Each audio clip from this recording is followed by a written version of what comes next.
السلام علیکم ورحمۃ اللہ وبرکاتہ محترم طلبہ اکرام، امید ہے کہ آپ سب خیر و عافیت کے ساتھ ہوں گے۔ آج ہم عربی نحو کے ایک نہایت اہم اور بنیادی موضوع ادوات الاستفہام سے متعلق اپنے سبق کا آغاز کر رہے ہیں۔ یہ وہ الفاظ ہیں جن کے ذریعے عربی زبان میں سوال کیا جاتا ہے اور قرآن و حدیث کو سمجھنے میں ان کا بڑا دخل ہے۔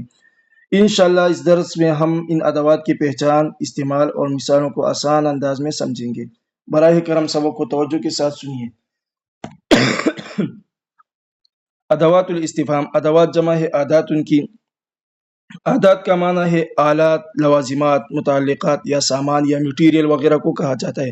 الاستفہام فہم طلب کرنے کے معنی میں آتا ہے استفہام۔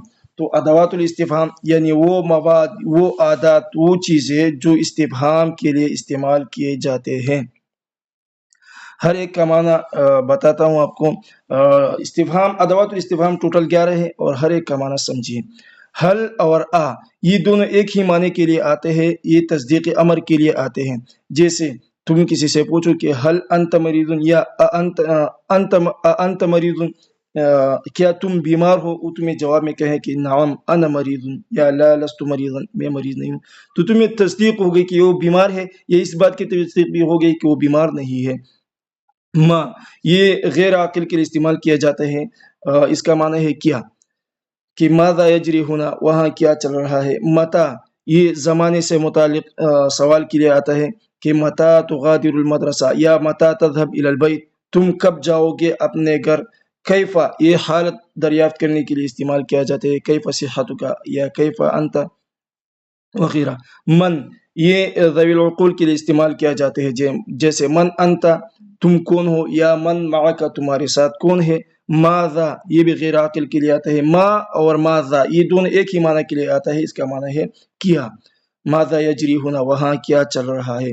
لماذا یہ علت کے بارے میں سوال کے لیے آتا ہے، علت اور سبب معلوم کرنے کے لیے۔ لماذا کا معنی ہے کیوں۔ لماذا جئت ہونا، تم یہاں کیوں آئے، تو یہ لماذا کا معنی ہے کیوں۔ این یہ مکان کے بارے میں سوال کے لیے استعمال کیا جاتا ہے، جیسے این تذهب، تم کہاں جا رہے ہو۔ کم یہ عدد کے بارے میں سوال کے لیے استعمال کیا جاتا ہے، کم فلسطن عندک، تمہارے پاس کتنے روپے ہے۔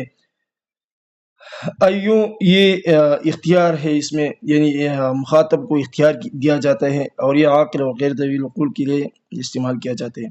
ایما ترید، ایو تریدن، ایو شیء تریدو، کیا چیز تم ارادہ کر رہے ہو، تم کیا چیز مانگ رہے ہو، جو چیز تم مانگ رہے ہو میں تجھے دے دیتا ہوں۔ تو یہ ایون اختیار کے لیے استعمال کیا جاتا ہے۔